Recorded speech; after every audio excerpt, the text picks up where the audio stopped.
Rule of Law vs. Rule by Law. Welcome to my channel. Today we are going to focus on bringing clarity to the two very different concepts which look similar at face value.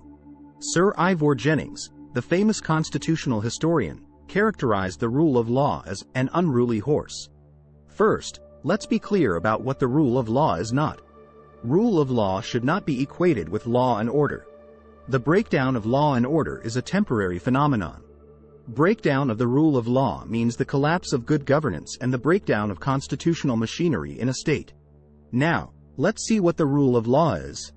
It may be difficult to define the concept with precision, but in essence, it signifies a commitment to certain principles and values. Generally, the rule of law is the principle that no one is above the law and treated equally among citizens.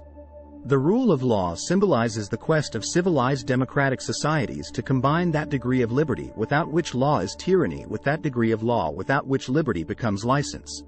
For instance, one may be the prime minister or the speaker or the imam or the archbishop or a judge or the sankaracharya or whoever, all are equally subject to the law. That imparts the element of non-discrimination in the concept of the rule of law.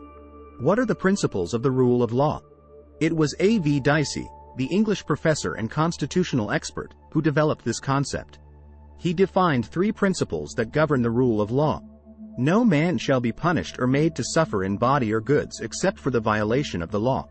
Such a violation must be established in an ordinary court of the land and in an ordinary legal manner. No man is above the law, and everyone, whatever his condition or rank is subject to the ordinary laws of the land.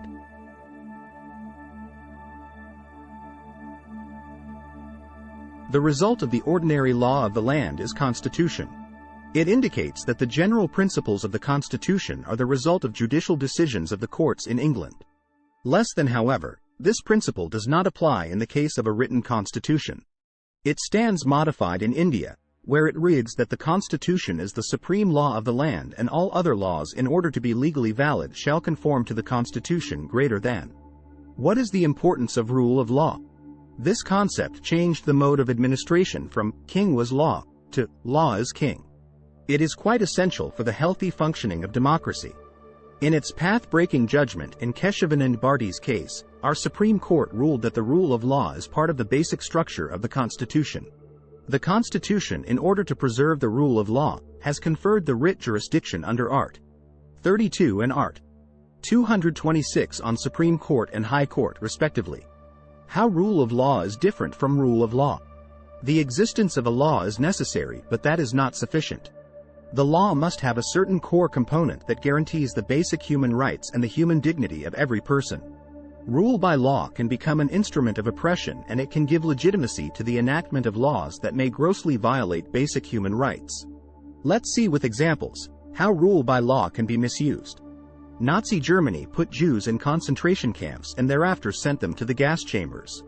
The justification offered was that there was a law that empowered such acts to be done. But that was rule by law, not the rule of law. During the apartheid regime in South Africa, repressive and racially discriminatory laws against the black majority were sought to be justified on the basis of enacted laws. Let's see the relevance of the rule of law in India. In India, this concept is implicitly mentioned in the fundamental rights of our Constitution. The equality before law, Article 14, includes rule of law in itself. Indian Constitution grants some exceptions to the rule of law. What are the exceptions to the rule of law in India? The President, Governor is not answerable to court of law in discharge of his executive functions. No criminal proceedings whatsoever can be instituted against the President or Governor of the state while he is in office. No civil proceedings in which relief is claimed can be filed against President or Governor except after the expiration of a 2-month notice that is served on him.